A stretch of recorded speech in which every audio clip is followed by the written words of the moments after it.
자, 오늘 이제 고린도전서 6장 12절에서부터 20절에 있는 말씀을 통하여서 은혜를 받고자 하는데, 말씀의 제목 20절에 있는 것처럼 너희 몸으로 하나님께 영광을 돌리라 라는 말씀의 제목으로 수요 예배 시간 은혜 나누도록 하겠습니다. 너희 몸으로 누구에게 영광을 돌리라고요? 하나님께 영광을 돌리라.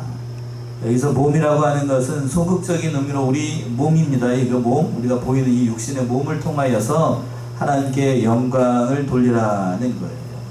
왜 사도 바울이 이런 말을 하고 있을까? 자, 오늘 이 말씀을 살펴보도록 하겠는데, 자, 이 말씀 이제 세 개로 이제 우리가 나눠서 좀 세분해서 볼 수가 있을 것 같아요.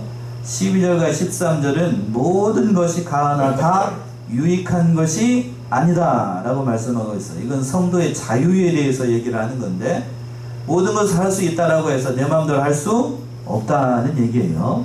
그 말씀이고, 또 왜 그런가? 14절에서부터 17절에서는 너희의 몸은 그리스도의 지체이기 때문이다 라고 말씀하고 있어요. 누구의 지체라고? 우리 몸이? 그리스도의 지체. 그리고 또 마지막으로 18절과 20절에서는 너희의 몸은 또 다시 성령의 전이라고 얘기를 하고 있습니다. 우리 몸을 통하여서 하나님께 영광을 돌리라는 말씀을 통하여서 먼저 사도 바울이 12절처럼 얘기하고 있어요. 12절 한번 읽어보세요. 모든 것이 내게 가하나 다 유익한 것이 아니요 모든 것이 내가 가하나 내가 아무에게든지 제재를 받지 아니하리라. 예, 아주 귀한 말씀인데 12절의 말씀이 모든 것이 내게 가하나, 이건 법리적으로 말미암아 그리스도인들이 이제 그 율법의 구속으로부터 예수 그리스도께서 그 십자가의 대속으로 말미암아 모든 죄를 도말하셨기 때문에 이제는 우리는 무한한 자유를 가졌다고 하는 거예요. 율법으로부터 해방되고 죄로부터 해방되었기 때문에 영적으로나 도덕적으로도 그 자유함을 얻었다는 얘기예요. 그렇다라고 해서 절제 없이 질서도 지키지 않고 다 내 멋대로 해도 된다는 의미에서의 그거 얘기는 아니라고 하는 거예요. 자유함을 가지고 있다. 우리가 죄로부터 해방됐으니까 자유함을 얻었어요. 그러나 자유하다는 거하고 방종하고는 달라요. 방종. 여기서 얘기하고 있는 것은 방종이에요. 방종. 내 맘대로 하겠다. 그 방종이에요. 방종. 질서를 지키면서 균형을 지키면서 다 해야 된다는 건데, 은혜로 말미암아 예수 그리스도의 십자가의 구속으로 말미암아 우리가 죄 사함 받고 또 모든 것이 회복이 됐다라고 해서 내 맘대로 할 수 있는 게 아니라고 하는 겁니다. 이게 참 귀한 것 같아요. 오늘날 성도들에게 이 말씀이 참 귀한 것 같아요. 다른 말로 얘기한다라고 하면 규모 있게 행동을 해야 된다는 얘기죠. 규모 있게. 선악을 하는 일에 있어서는 다 유익을 따라가면서 모든 일들을 해야 된다고 하는 거예요. 그래서 그랬죠. 중반절에서 좀 그랬습니다. 모든 것이 내게 가하나 다 뭐한 것이 아니라고 그랬어요? 유익한 것이 아니다 라고 했습니다. 내가 모든 것을 다 할 수 있다라고 해서 그것이 다 유익한 것이 아니라고 하는 얘기입니다. 다 할 수 있어요. 말 그대로 자유함이 있으니까 다 할 수 있어요. 그러나 그 할 수 있다는 것이 다 유익한 것은 아니라고 하는 얘기입니다. 예를 들어서 설명한다라고 하면 지금 예배 시간이죠? 그죠? 예배 시간이잖아요. 공예배 시간이고 제가 지금 말씀을 전하고 있잖아요. 그런데 나는 자유함을 얻었습니다. 그래가지고 제가 말씀을 전하고 있는데 어떤 사람이 갑자기 은혜를 받았다고 해서 저쪽 한쪽 구석에서 크게 일어나가지고 찬송합시다 그러면서 찬송하고 있으면 그건 자유한 거예요? 아니면 그건 방종한 거예요? 그건 방종한 거죠. 질서를 지키지 않는 거고. 그 은혜 받았다고 해서 다 할 수 있는 게 아니라고 하는 얘기입니다. 그러니까 모든 것을 다 생각한다고 해서 다 할 수 있다라고 해서 다 할 수 있는 게 아니에요. 그것이 과연 덕이 되는가, 그리고 이 상황에서 맞는가를 살펴봐야 된다고 하는 거예요. 또 중요한 사실이 뭔가 하면 내가 하는 말이 100% 옳다라고 해도 그것이 다른 사람을 세우는 일이 아니라고 하면 말해야 될까요? 말하지 않아야 될까요? 100% 옳은 말이에요.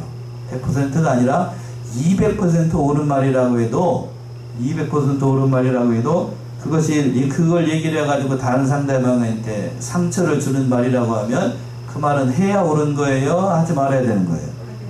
하지 말아야 됩니다. 하지 말아야 됩니다.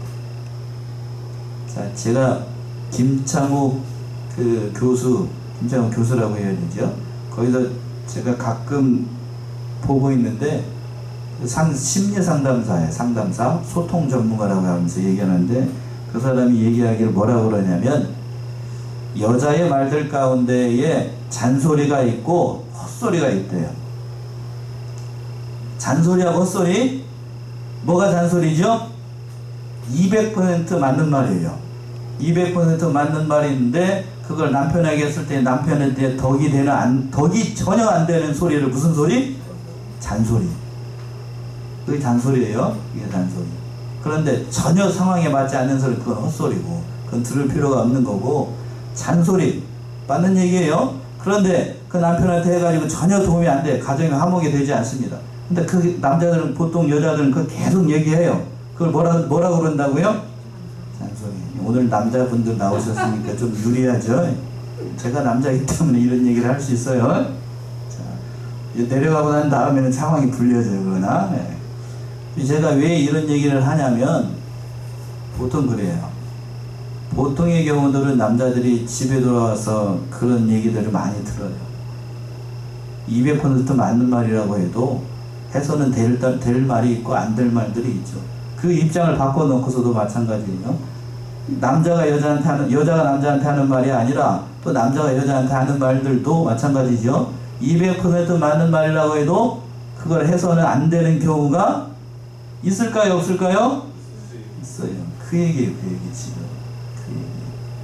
앞뒤 상황을 보면서 얘기를 해야 됩니다. 그래서 그분이 얘기를 하기를 어떤 예를 든다라고 하면, 저 남편이 회사에서 오랜만에 열심히 일을 해가지고 승진을 했습니다. 그래서 그 기쁜 소식을 누구한테 먼저 알려주고 싶었냐면 아내 집사람한테 얘기를 해주고 싶어서 가지고 얘기를 했답니다. 그랬더니 그 아내가 뭐라고 얘기를 하냐면 이렇게 얘기를 하면 안 된대요. 내 말대로 하니까 당신 돼, 안 돼? 별로 감동이 안 오지요. 내 말대로 하니까 당신한테 좋잖아. 이렇게 얘기를 하면 안 된대요. 별로 감흥이 없어서 안 해야 되겠다. 그렇게 얘기하면 안 되고, 내 말대로 하니까 당신이 잘 되잖아. 이렇게 얘기를 하면 안 되고, 남편의 기회를 살리기 위해서 여러 가지 다른 말들로 해야 됩니다. 끝나고 난 다음에 해야 되겠네. 예배 시간에 좀 그래요. 그러니까 모든 상황에 맞다라고 해서 다 살펴가면서 얘기를 해야 된다고요. 하반절에서 그랬죠. 본문의 말씀 돌아오게 되면 12절에서 그랬어요. 모든 것이 내게 가하나 내게 아무에게든지 제재를 받지 아니하리라. 그 모든 상황을 살펴서 할 수 있다라고 해서 다 할 수 있는 것이 기독교인이 아니라고 하는 거예요. 이 예를 들어서 또 13절에서 보시면 이렇게 얘기하고 있습니다. 13절 한번 읽어보세요. 13절. 식물은 배를 위하고 배는 식물을 위하나 하나님이 이것저것 다 빼하시리라. 몸은 음란을 위하지 않고 오직 주를 위하며 주는 몸을 위하시느니라. 예, 식물은 먹는 걸 얘기를 합니다. 먹는 것은 뭐를 위해서? 누구를 위해서? 배를 위해서. 배고프니까 먹는 거죠. 식물을 먹는 겁니다. 근데 왜 사도 바울이 이 얘기를 하고 있냐면 그때 당시에 고린도 교인들은 자유함이 있다라고 해서 아무 음식이라도 막 먹어도 된다라고 생각을 했던 거예요. 규모 없이, 생각 없이. 그러니까 우리는 예수 그리스도를 더불어서 자유함을 얻었으니까 아무 음식이든 막 먹어도 된다라고 생각을 해가지고 뭐라고 얘기를 했느냐면 그의 주장에 이어서 뭐라고 했냐면 이 육신의 몸도 죽으면 어떻게 되죠? 썩죠? 썩어서 없어지잖아요. 몸은 사라질 것이니까 영만 거룩하니까, 그러니까 누구랑 같이 뭐 음란하게 해도 무슨 일을 해도 무방하다 라고 이렇게 생각을 했던 거예요. 음란죄에 대해서 사도 바울이 지적하고 싶어서 이 음식 얘기를 했던 겁니다. 그러니까 그런데 음란죄라고 하는 것이 내 몸으로 짓는 죄가 그것이 과연 그것이 자유하다라고 해서 막 지을 수 있는 건가? 사도 바울은 그 얘기를 하고 있지 않은 거예요. 13절 하반절에서 그랬죠. 몸은 음란을 위하지 않고 오직 누구를 위하며? 주를 위하며 주는 몸을 위해서 있다라고 사도 바울이 얘기를 하고 있어요. 그러니까 우리 육신의 몸이라고 해서 그냥 마음대로 사용해서는 안 된다는 얘기입니다. 내 몸이라고 해서 내 몸이 아니라는 얘기예요. 제가 목사잖아요. 목사라고 해서 내 마음대로 내 몸을 막 쓰면 혼나요? 혼납니다. 내 몸이라고 해서 내 마음대로 쓰고 또 내 자유라고 해서 모든 것을 할 수 있다라고 하면 그건 잘못된 생각이에요. 그러니까 로마서 6장을 한번 가보세요. 로마서 6장 12절 13절. 우리가 로마서를 살펴봤는데 사도 바울은 로마서에서 뭐라고 얘기를 하고 있는가, 무슨 병기를 사용하라고 그랬어요? 로마서 6장 12절 13절. 그러므로 너희는 죄로 너희 죽음을 몸의 왕노릇 하지 못하게 하여 몸의 사욕을 순종치 말고 또한 너희 지체를 불의의 병기로 죄에게 드리지 말고 오직 너희 자신을 죽은 자 가운데서 다시 산 자같이 하나님께 드리며 너희 지체를 의의 병기로 하나님께 드리라. 예, 너의 지체를 누구의 병기, 무슨 병기로? 의의 병기로 누구에게? 하나님께 드려라. 이게 너의 몸이에요. 너의 지체는 너의 몸을 얘기를 하는 건데 좁은 의미예요. 좁은 의미로 우리 육신의 몸도 하나님의 영광을 위해서 의의 병기로 드리는 것이 맞다는 얘기입니다. 죽으면 썩어질 몸이니까 내 마음대로 하겠다. 그건 옳은 생각이 아니에요. 그 몸으로도 하나님 앞에서 늘 진실하게 해야 됩니다. 왜 그런가, 그 이유를 두 가지 예를 들어서 사도 바울이 설명을 하고 있는데, 뒤에서 두 번째 대해서 보게 되면 우리의 몸은 그리스도의 지체이기 때문이라고 사도 바울이 얘기하고 있어요. 그 말씀이 14절이죠. 14절 보시면 하나님이 주를 다시 살리셨고 또한 그의 권능으로 우리를 다시 살리시리라. 예, 왜 고린도 교회 성도들이 자기 몸에 대해서 음행죄를 지으면 안 되는가? 이 사도 바울은 얘기를 하고 있는 겁니다. 주께서 다시 살리셨어. 하나님께서 예수님을 다시 살리셨고 또한 그 권능으로 누구를 살리시고? 우리를 다시 살리니까요. 그러니까 예수님께서 몸으로 부활하셨어요. 신령한 몸으로 부활했습니다. 우리들도 그러한 신령한 몸을 가지고 다시 부활합니다. 믿으시나요? 그러니까 그 권능으로 살리셨으니까 그 고귀한 몸을 가지고 내 마음대로 쓰고 음행죄를 쓰고 또 다른 죄를 짓는 데 사용하게 되면 그건 결국에는 안 되는 일이라고 하는 거예요. 안 되는 일. 15절에서 보세요. 15절 뭐라고 얘기하고 있는가? 너희 몸이 그리스도의 지체인 줄을 알지 못하느냐? 내가 그리스도의 지체를 가지고 창기의 지체를 만들겠느냐? 결코 그럴 수 없느니라. 예, 음행죄의 심각함에 대해서 사도 바울이 단호하게 지적을 하고 있는데, 너희의 몸에 누구의 지체인 줄을, 그리스도의 지체인 줄을 알지 못하느냐. 그러니까 너희 자신 한 사람 한 사람이 그리스도의 거룩한 지체라는 사실을 잊지 말라는 얘기입니다. 성도의 몸은 그러니까 그리스도에 연합되어 있어요. 보통 그렇게 얘기하죠. 예수님은 교회에 어떻게 되고 어디가 되시고 머리가 되시고 우리는 그의 몸이 되시고 지체가 된다라고 얘기를 하고 있어요. 그러니까 당연히 예수 그리스도의 뜻대로 하나님의 뜻대로 우리의 몸을 사용하는 것이 옳다라고 얘기하는 겁니다. 그러고 난 다음에 하반절에서 보시면 뭐라고 얘기했냐면, 내가 그리스도의 지체를 가지고 누구의 지체를 만들겠느냐? 창기의 지체를 만들겠느냐. 음행이라고 하는 죄, 왜 사도 바울이 이 얘기를 하고 있냐면, 그때 당시 고린도 지역은 항구 도시였습니다. 항구 도시. 뱃사람들이 많은, 그 무역적으로도 발달되어 있고 사람들도 많이 드나들고 자유함이 있었던, 어떤 의미에서는 이 성적으로 어떻게 된 곳이냐면 개방되어 있었던 곳이에요. 바닷가가 보통 그렇잖아요. 뱃사람들이 보통 그런 경우들이 많은데, 그래가지고 음란죄가 거기에 많이 들어왔어요. 특별히 음란죄, 육신적으로 음란한 죄가. 그러니까 사도 바울이 그런 죄를 범하는 것은 결코 옳지 않다라고 얘기하고 있는 거예요. 그래서 15절 하반절에서 그랬습니다. 뭐라고 얘기했냐면, 내가 그리스도의 지체를 갖추고 창기의 지체를 만들겠냐? 결코 그럴 수 없느니라. 결코 그럴 수 없다. 사도 바울이 이 얘기를 들기 위해서 어떤 예를 들고 있냐면, 성경이 예를 들어서 설명을 하고 있습니다. 16절 한번 읽어보세요. 16절. 창기와 합하는 자는 저와 한 몸인 줄을 알지 못하느냐? 일러스되 둘이 한 육체가 된다 하셨나니. 예, 둘이 한 육체가 된다. 사도 바울이 여기서 창세기 2장 24절에 있는 말씀이 예를 들어 가지고 창기와 이렇게 연합하는 것은 그건 하나님의 몸을, 거룩한 몸을 더럽히는 일이다 라고 얘기를 하고 있어요. 창세기 2장 24절 한번 보세요. 창세기 2장 24절 뭐라고 얘기를 하고 있죠? 창세기 2장 24절. 이러므로 남자가 부모를 떠나 그 아내와 연합하여 둘이 한 몸을 이룰지로다. 예, 부부의 도리에 대해서 얘기하고 있는 건데, 이러므로 남자가 부모를 떠나 그 아내와 연합하여 둘이 한 몸이 된다라고 얘기하고 있습니다. 여기서 한 몸이 된다는 하는 것은 육체적인 결합만을 의미하는 것이 아니라 정신적인 결합, 또한 영적인 결합, 인격적인 모든 결합을 얘기를 하는 거예요. 그러니까 육체적으로 결합되는 건 그것만 중요하게 여기면 안 되고, 단순히 육체적인 것만 이렇게 결합을 한다라고 하면 그건 진정한 의미에서 부부가 될 수 없다는 의미도 담겨 있는데, 단순히 육신적인 결합만이라고 한다라고 하면 그거는 창기와 같은 자라고 하는 거예요. 창기. 자, 왜 사도 바울이 이렇게 얘기를 계속해서 이 음행죄에 대해서 계속 지적을 하고 있을까? 우리는 그리스도와 한 몸이기 때문에 그래요. 그리스도와 한 몸. 그래서 17절에 말씀이 있어요. 17절 한번 읽어보세요. 주와 합하는 자는 한 영이니라.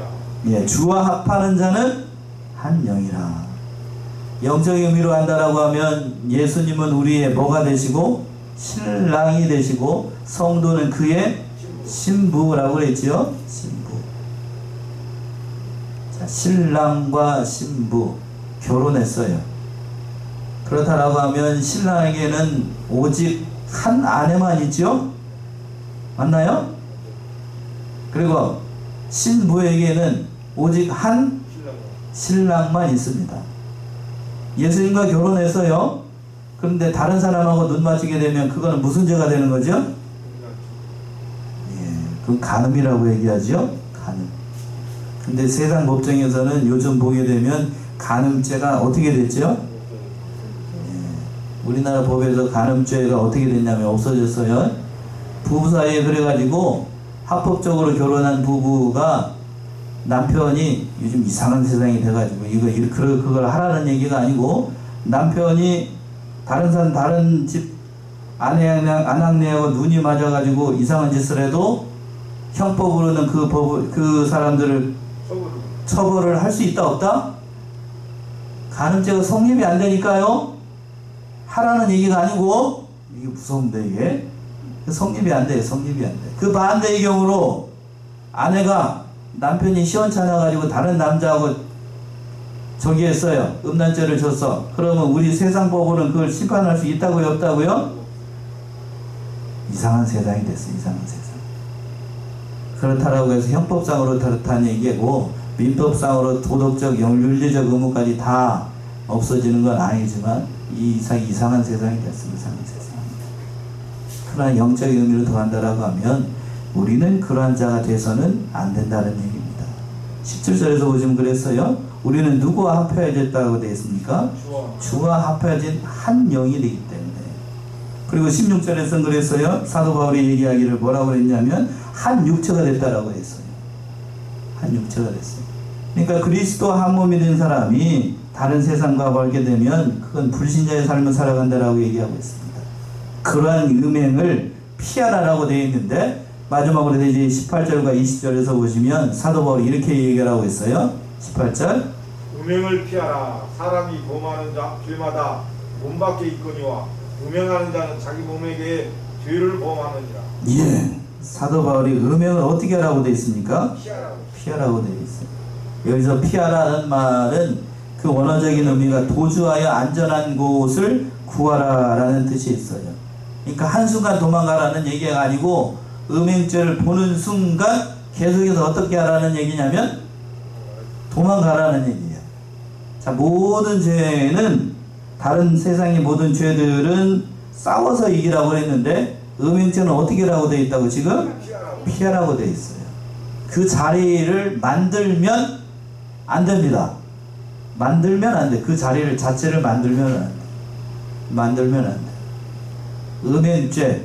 음행죄는 피해야 됩니다. 자, 한 가지 예를 들어서 한번 봅시다. 창세기 39장으로 가보세요.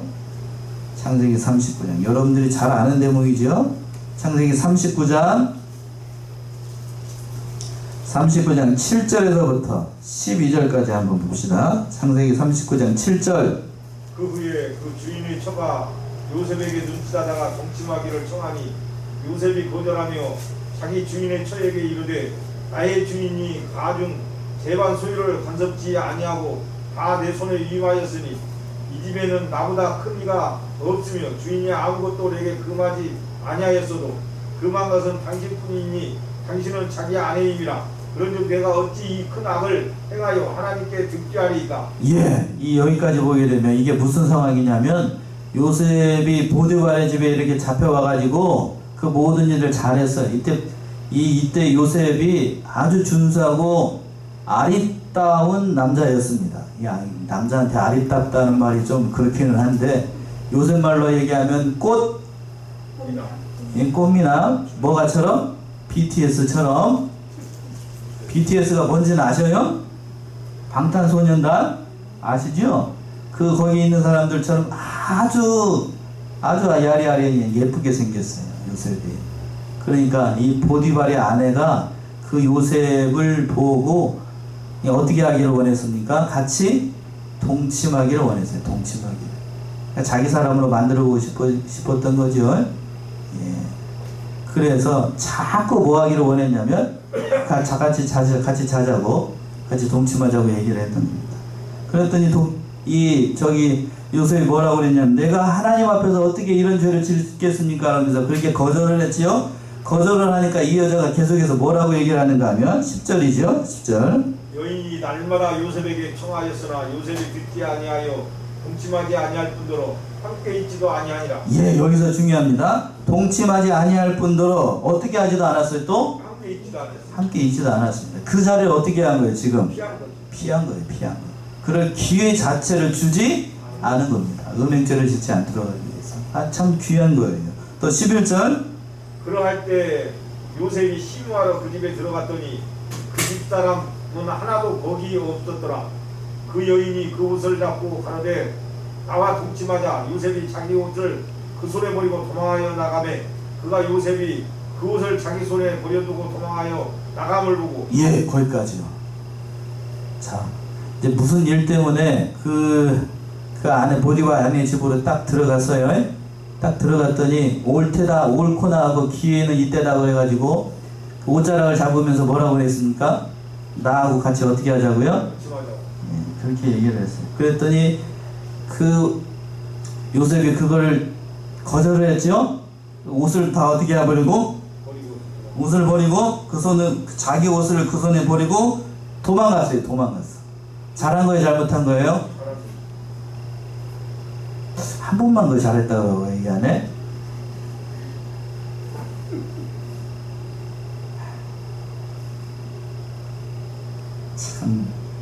참 귀하죠, 요셉이. 이것 때문에 요셉이 이제 결국에는 감옥에 가게 되고 억울한 누명 쓰고 참 모진 고난을 길을 걸어가게 되는데 그 죄를 피해야 돼. 음행죄는 누구도 장담할 수가 없습니다. 한국 교회사에서 보게 되면 여러분들도 들어서 아실 수 있을지 모르겠지만 그 어떤 목사님하고 장로교 목사님하고 감리교 목사님하고 어떤 두 기생이 아시나요? 들어보셔서 아실 수도 있겠어요. 그 기생 둘이 저 목사님들이 유명하다고 그러니까 저 목사님들을 어떻게 해버리겠다고 그랬냐면 넘어뜨려 버리겠다고 그러면서 두 기생이 목사님 두 사람을 시험하려고 갔대요. 그랬더니 장로교회 목사님한테 두 기생이 가가지고 시험을 했는데 그 장로교회 목사님 뭐라고 하면서 도망갔냐면 그 목사님이 누군지 이제 이름 되면 다 아실 거예요. 길산주중네 그러면서 막 소리를 빽빽 질렀대요. 그러니까 옆에 있었다는 사람들이 와가지고 그 목사님을 구해줬대요. 그 여자들로부터. 그랬는데 감리교회 어느 목사님은 그 여자들이 와서 꼬셨을 때 어떻게 했냐면 아무 소리도 안 하고 가만히 있었대요. 가만히 있으니까 어떻게 됐을까요? 뭐 어떻게 되긴 어떻게 돼. 넘어졌지. 넘어졌어. 우스갯소리입니다만 진짜로 그랬는지 알 수는 없지만 중요한 사실은 오늘 본문의 말씀에서 음행죄는 어떻게 해야 된다고요? 피해야 돼. 누구도 장담할 수 없어요. 누구도 장담할 수 없어. 그래서 기독교 목사들 같은 경우에는 목사 안수를 받을 때에 결혼해야 됩니다. 맞나요? 결혼해야 돼요. 다른 종교 지도자들 같은 경우는 다른 종교에서는 결혼 안 하는 사람들도 종교인으로서 사는 사람들도 있는데, 예를 든다라고 하면 누구죠? 천주교? 예, 그 사람들. 그리고 또 저기 내장산 올라가다 보면 중턱에 있는 그 있죠? 예. 그러나 종교 지도자들도 성경적인 원리를 보게 되면 결혼해야 됩니다. 결혼해야 돼요. 그래야 뭘 피할 수가 있어요? 음행을 피할 수가 있어요. 음행죄를 피할 수가 있어요. 남자든지 여자든지 음행죄는 장담을 할 수가 없어요. 예전에는 남자들이 보통 음행죄를 많이 졌는데, 요새는 전세가 역전이 돼가지고 여자들이 더 음행죄를 짓는 경우가 더 많습니다. 서울에 가게 되면, 강남에 가게 되면 바라고 하는 곳이 있어요. 무슨 바가 있냐면 호스트 바가 있습니다. 가라는 얘기가 아니고 목사가 별걸 다 얘기를 하네 오늘. 거기 가게 되면 이쁜 아까 얘기했던 그런 이쁜 남자들이 많아요. 이쁜 남자들 다 음행죄를 짓는 그런 음행죄를 피해야 됩니다. 그래서 18절 하반절에서 보시면 또 이렇게 되어 있습니다. 범하는 자마다 몸 밖에 있거냐. 음행하는 자는 누구에게 죄를 주범하는 거라고요? 자기 몸의 벌죄를 범하는 거예요. 그러니까 자기 몸의 벌죄를 범하는 거니까, 이 하나님께서 몸을 주신 이것을 가지고 이 얼마나 귀하게 생각해야 될 자기 몸에게 죄를 짓는 거니까, 참 알다가도 모를 죄를 짓는 거지. 알다가도. 19절 보시면 19절. 너희 몸은 너희가 하나님께로부터 받은 바 너희 가운데 계신 성령의 전인 줄을 알지 못하느냐. 너희는 너희의 것이 아니라. 예. 두 가지가 참으로 중요하네요. 너희 몸은 누구에게로부터 받았다고요? 하나님께로부터 받았습니다. 그러니까 내 몸은 내 것이 아니라고 뒤에 가서도 얘기하고 있는데, 하나님께로부터 받았으니까 하나님이 주신 이 몸을 잘 관리해야 될 책임도 누구에게 있어요? 나에게 있습니다. 집사람이 오늘 건수 잡은 것 같은데, 모든 것 잘 관리를 해야 됩니다. 잘 관리해야 됩니다. 집사람 이제 얘기를 하면, 이제 고백을 하게 하면, 주일날 오전 이렇게 새벽 오전 오후 이렇게 말씀 전하고 저녁에 점심 먹고 앉아 있으면, 저는 좀 육신적으로도 피곤하고 그래가지고 졸려. 근데 집사람 같은 경우에는 그때가 뭐 하는 때죠? 집사람이나 우준이나 그럴 때는 그때가 아빠랑 뭐 할 때예요? 놀고 싶은 때죠. 밖에 나가가지고 운동하고 싶은 때. 그래가지고 저는 어떻게 하고 싶고? 쉬고 싶고. 두 사람은 어떻게 하고 싶고? 놀고 싶고. 저는 쉬고 싶고, 집사람은 우준이랑은 놀고 싶고, 그런 거예요. 그래서 둘이 안 맞아가지고 저는 그냥 놀 테니까 나갔다 오면, 이 지난주에는 그래서 합의를 봐가지고 여기 개천을 걸었었는데, 이 건강관리하는 것도 참으로 중요한 것 같아요. 왜? 그 육신이라고 하는 것도 그랬죠? 하반절에서 보시면 그랬습니다. 너희 가운데 계신 무슨 전인 줄 알지 못하느냐? 성령의 전. 우리 몸 안에 성령이 함께 계십니다. 내주라고 하죠. 신학적으로 내주. 그러니까 우리 몸도 잘 관리해야 돼요. 왜 그런가? 그 하반절에 있는 것처럼 너희는 누구의 것이 아니라고요? 너희 것이 아니에요. 내 몸이라고 해서 내 마음대로 굴릴 수 있는 게 아니라고 하는 겁니다. 왜 그런가? 마지막으로 하반절 20절 보시면 20절. 값으로 산 것이 되었으니 그런즉 너희 몸으로 하나님께 영광을 돌리라. 예, 값으로 산 것이 되었으니 무슨 값으로 샀죠? 핏값으로. 무슨 핏값? 예수 그리스도의 핏값. 그 아멘이신가요? 예수 그리스도의 피값으로 샀으니까 그런즉 그 몸으로 누구에게 영광을 돌려야 되는가? 하나님께 영광을 돌려야 됩니다. 그리스도의 피값으로 산 몸, 이 몸을 참 귀하게 여겨야 돼. 귀하게 여겨야 돼. 건강관리하는 것도 잘 관리하시고, 또 먹는 것도 규모 있게 좀 먹고, 저도 그래가지고 요즘 아침에는 좀 적게 먹어요. 적게 먹고, 또 가급적이면 집사람 안 보면서 운동도 좀 하려고 애를 좀 써보려고요. 쓴다고 하면 또 그러니까 써보려고 합니다. 운동도 해야 돼요. 제가 어제는 저희 교단 총회가 있었어요. 총회가 있어가지고 오랜만에 목사님들 만나가지고 이런저런 얘기하면서 하시는데, 김성근 목사님이 무슨 얘기를 하셨냐면은, 나이가 좀 젊었을 때 무슨 관리를 잘해야 된다라고 얘기하시냐면, 건강관리 잘해야 된다. 건강관리. 특히 혈압, 당뇨, 심혈관계통, 그거는 관리 잘하면, 그쵸? 관리 잘하면 할 수 있대요. 근데 당신도 요즘 그 당뇨 때문에 먹으면 식사도 조금 하시고, 먹으면 걷고, 집사람이랑 같이 걷는 거예요. 많이 걷고 그렇게 하신다고 하는데, 소식하시고 그 얘기를 하시더라고요. 왜 그런가? 오늘 본문의 말씀대로 내 몸을 통하여서 누구에게 영광을 돌려야 되기 때문에 하나님께 영광을 돌려야 돼. 그 건강관리도 잘 하셔가지고 오늘 본문의 말씀처럼 모든 일을 이뤄나가시는 우리 사랑하는 성안의 성도님들 다 되시기 바랍니다. 기도하겠습니다.